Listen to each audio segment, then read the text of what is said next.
process of applying to a healthcare board is different from region to region and organization to organization.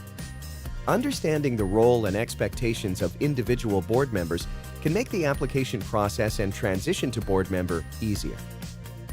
In healthcare, a board director plays an important role in shaping how healthcare is delivered to the community.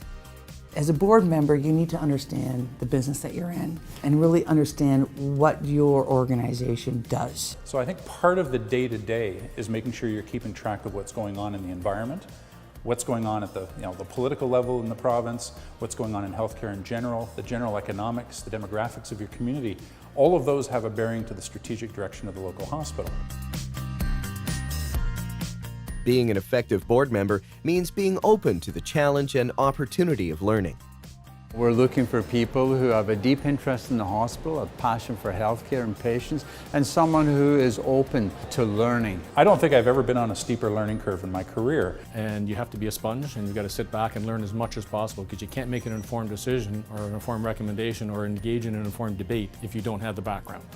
There's education courses through the OHA, through the Governance Center of Excellence. It just opens up so many dimensions in terms of experience and education. I have found it extremely fulfilling. And you do benefit from that, because not only can you bring those learnings to the board table, you can bring those learnings to other tables as well. An effective board is made up of certain skills and experiences that will contribute to the goal of providing better healthcare services. I was a nurse. I worked in multiple organizations. I am a patient, and I'm a mother. So I bring all those aspects to the board. My role is to bring that voice. You have to have people who are good with finance. You have to have people who are good with event planning. You have to have people who are good public speaking. You need all sorts of different qualities. If you get that combination right, then you've really got probably your best sweet spot to have a board that's reflective of that community, but that can also provide the right kind of governance and oversight for management.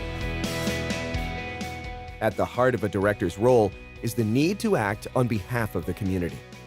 What the community expects of the volunteer board and the members that are on the board is to really meet their needs. I think the community expects transparency, honesty, responsiveness. I think one of the things that a new director can do that I think is really important is not just delve into and become part of that hospital community, but also create those bridges back to the community, become part of the fundraising activities, part of the outreach activities, and to be seen as someone that can, on a limited basis, also be an ambassador for the hospital. In addition, healthcare boards need to take into consideration the expectations of healthcare operations. The number one determinant of an effective relationship is establishing trust. Trust between the board and the CEO and the board. If that trust doesn't work, then governance isn't going to work. The key elements to make it an effective relationship with my board of directors is a positive and supportive environment that we create together. I think they expect you to ask even quote-unquote the dumb questions. We are told repeatedly there are no dumb questions. Meaningfully participate. The key is that you need to contribute, you need to share your thoughts and feelings, your perspective, and be open to listen and learn. Researching your local board will shed some light on the scope of the commitment required. Most chairs of boards should be very open to speaking to new potential members. They want to recruit. It's all about succession planning. Meet for a coffee and ask them about the board. Ask them, what is it like? Is it a good board? Is it fun? And would I fit with that board? And find out exactly what the commitment is, because there is a significant commitment. There's nothing worse than volunteering for something, knowing you can't put the time in. We have board meetings that will last 5 or 6 hours.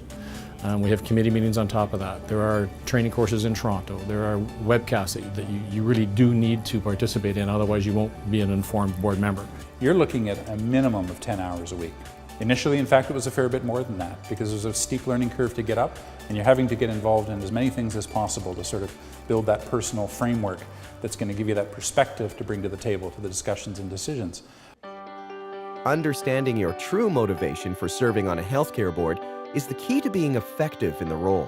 You really should reflect back on why you decided to apply, and what your strengths are, what you can contribute, and also what you want to learn and what you want to gain from the board. And I think that the best board member is someone who's doing it for the right reasons. The purpose is you have skills that you want to contribute to an organization that you somehow have some passion for, or you feel motivated because it's helping your community, or you just want to grow as a person and at the same time doing some good volunteer work, then you should do it. Do they want to help people? Do they want to help the corporation become a better hospital? Do they want healthcare to be more proactive and better in the community? And so that's really how you make a difference, because without the community input, really what is the mission and what is the strategic direction? But above all, ask those right questions, take the risk, and go for it.